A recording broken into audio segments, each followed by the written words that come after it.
सिर्फ एक पेज का chapter students, advance ruling. 10 minute में चैप्टर आपके हाथ में होगा।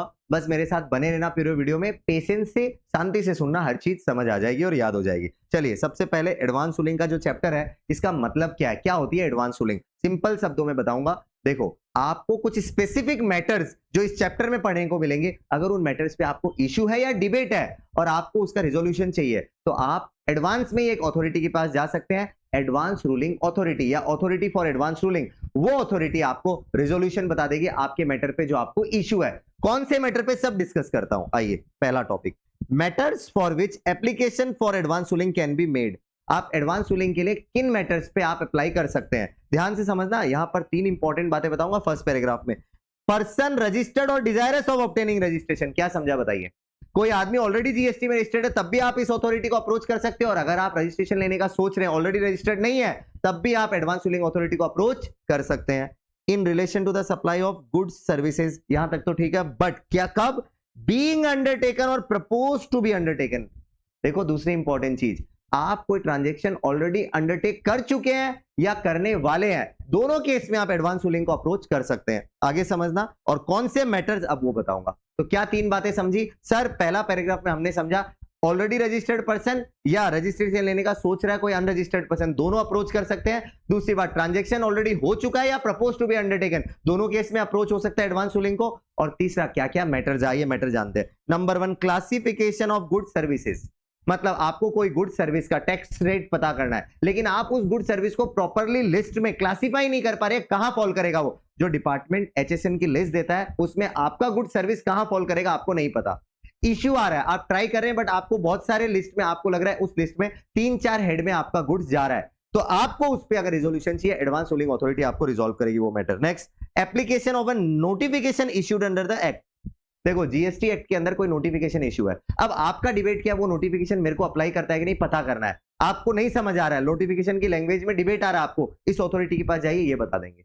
तो देखिए 2 पॉइंट लर्न कर लिए मैटर्स में, एक क्लासिफिकेशन, दूसरा नोटिफिकेशन। लर्न करो क्लासिफिकेशन, नोटिफिकेशन। बीच के बचे हुए 5 जो मैटर्स है ना, देखो उसमें मेहनत नहीं करनी, आपके चैप्टर के ही नाम है।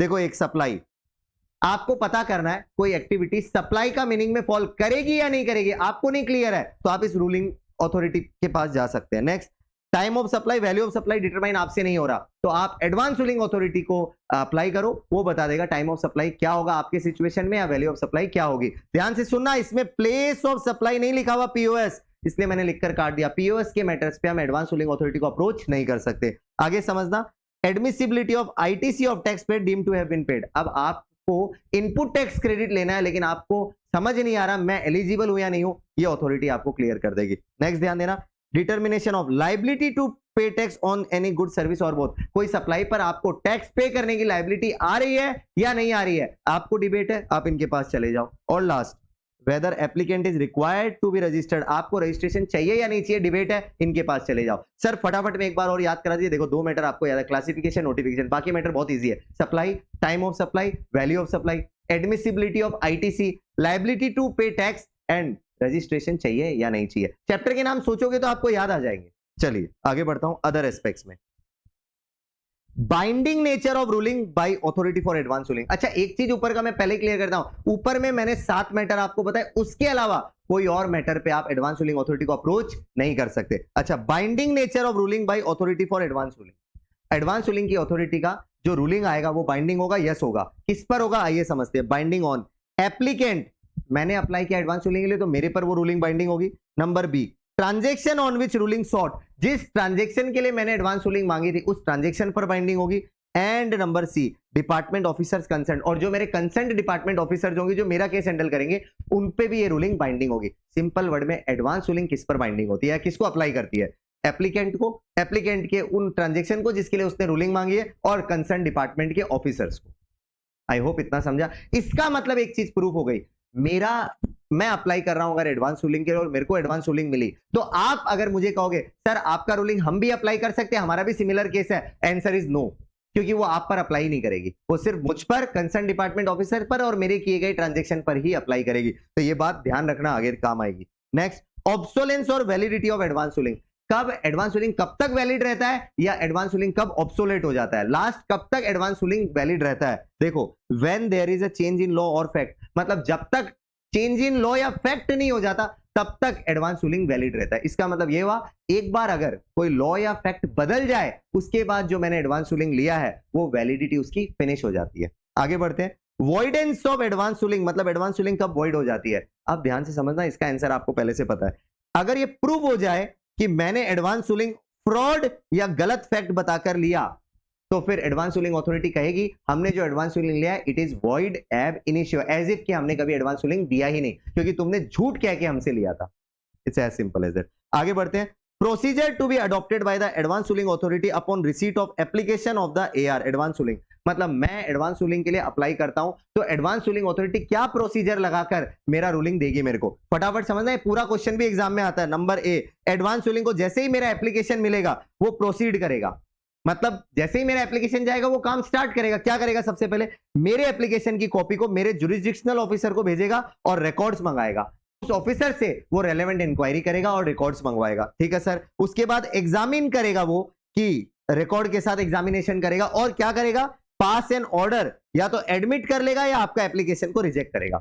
तो पहला 3 पॉइंट एप्लीकेशन को लेकर है। मैंने एप्लीकेशन दिया, उन्होंने जुरिसडिक्शनल ऑफिसर को वो एप्लीकेशन की कॉपी भेजी और रिकॉर्ड मंगाया और रिकॉर्ड मंगाने के बाद एग्जामिन किया कि हाँ इस एप्लीकेंट का एप्लीकेशन को एक्सेप्ट करना चाहिए या रिजेक्ट करना चाहिए। हाँ, अगर रिजेक्ट करेंगे तो आपको अपॉर्चुनिटी ऑफ बीइंग हर्ड देंगे, वो आपको सुनने का मौका। आगे सुनना।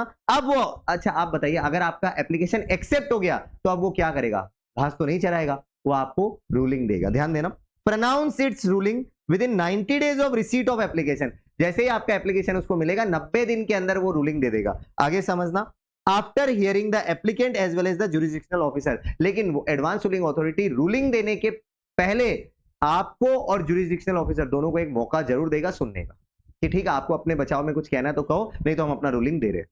अब बताओ पहला प्रोसीजर क्या है। सर एडवांस रूलिंग ले जैसे ही उनको हमारी कॉपी मिलेगी वो उसकी एक कॉपी भेजेगा जुरिसडिक्शनल ऑफिसर को और वहां से रिकॉर्ड मंगाएगा। उसके बाद एग्जामिन करेगा कि एप्लीकेशन को एक्सेप्ट करना है या रिजेक्ट करना है। रिजेक्ट के लिए वो लोग अपॉर्चुनिटी ऑफ बीइंग हर्ड देंगे। अच्छा, अब अगर मान लो एक्सेप्ट हो गया आपका एप्लीकेशन, तब वो क्या करेंगे, तब सिंपल है, एडवांस रूलिंग अथॉरिटी जैसे आपका एप्लीकेशन एक्सेप्ट करेगा वो रूलिंग का काम शुरू कर देगा और 90 डेज में वो रूलिंग दे देगा, बट सुनने के बाद। किसको सुनने के बाद, एप्लीकेंट को और जुरिसडिक्शनल ऑफिसर को। अब आइए डिसीजन, एडवांस रूलिंग अथॉरिटी अपने डिसीजंस कैसे लेती है। देखो, अगर कोई डिफरेंस ऑफ ओपिनियन आ जाता है between the 2 members of advance ruling authority, advance ruling authority के मान लो 2 मेंबर की बेंच है या 3 मेंबर की बेंच है या नंबर ऑफ मेंबर्स है उस पर, और उन लोगों पर आपस में डिफरेंस ऑफ ओपिनियन आ गया, मतलब एक कॉमन रेजोल्यूशन पर अगर वो नहीं पहुंच पाए तो क्या होगा, they shall refer it to the appellate authority for advance ruling, triple AR। मतलब वो लोग इन मैटर्स को जहां पर कॉमन रेजोल्यूशन नहीं आता उन मैटर्स को वो लोग appellate authority for advance ruling, मतलब उनसे ऊपर की अथॉरिटी को भेज देते हैं जिसका नाम है appellate authority for advance ruling. इसके बाद if the members of appellate authority for advance ruling are also unable to come to a common conclusion on such points, then advance ruling cannot be given in respect of such issues। अब सुन लो, appellate authority for advance ruling के पास भी अगर matter गए और वो लोग भी कॉमन रेजोल्यूशन पे नहीं पहुंचे तो फिर एडवांस रूलिंग आपको नहीं मिलेगी। सर समझ आ गया, मतलब डिफरेंस ऑफ ओपिनियन के केसेस में appellate authority for advance ruling के पास मैटर जाएंगे और वो डिसीजन दे देगा, लेकिन अगर वो भी नहीं दे पाए तो फिर आपको उस मैटर पे एडवांस रूलिंग नहीं मिलेगी।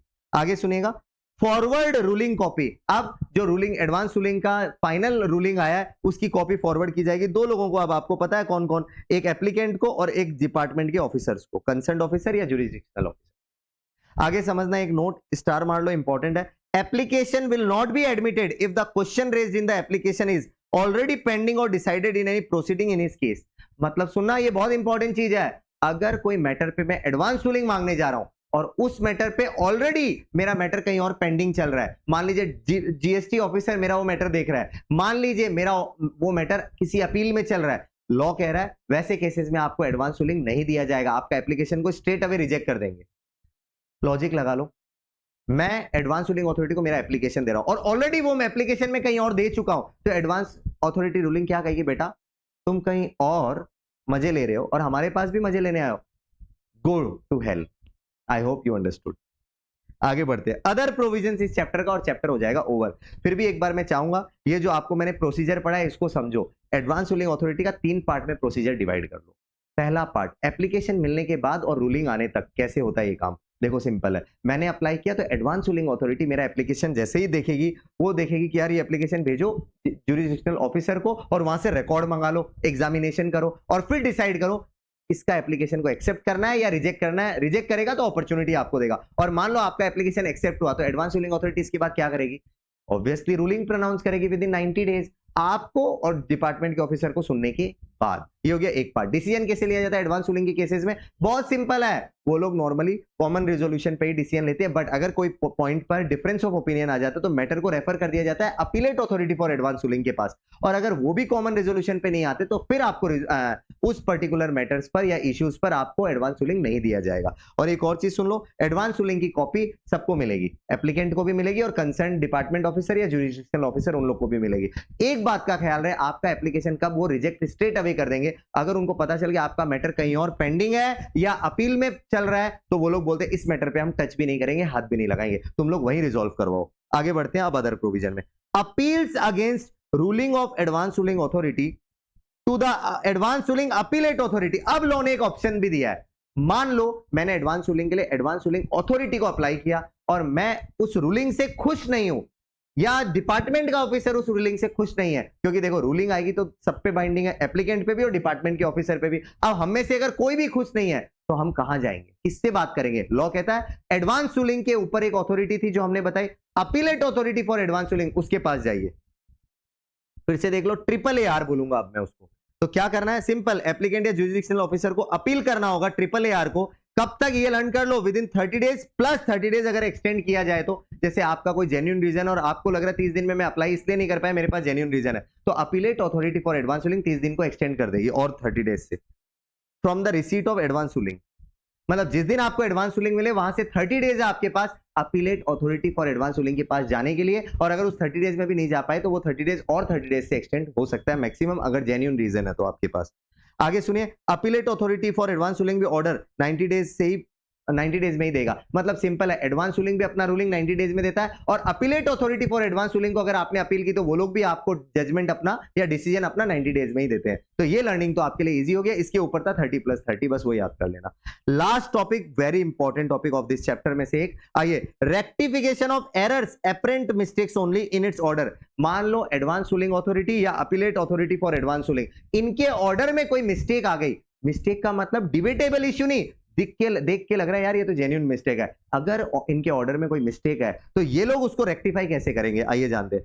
These authorities can do so within a period of 6 month from the date of order.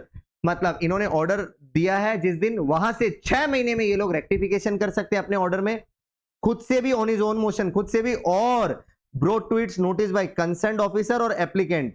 मतलब सिंपल, डिपार्टमेंट के ऑफिसर, एप्लीकेंट या एडवांस रूलिंग अथॉरिटी या appellate authority for advance ruling खुद से कोई भी रेक्टिफिकेशन के लिए अप्लाई करके रेक्टिफाई करवा सकता है। 6 महीने में ये काम होगा जिस दिन रूलिंग प्रोनाउंस हुई वहां से। देखो मैंने कहा था ना बहुत जल्दी ये लेक्चर फिनिश हो जाएगा, तो एडवांस रूलिंग का चैप्टर इतना ही है, अब आप एंजॉय कर सकते हैं।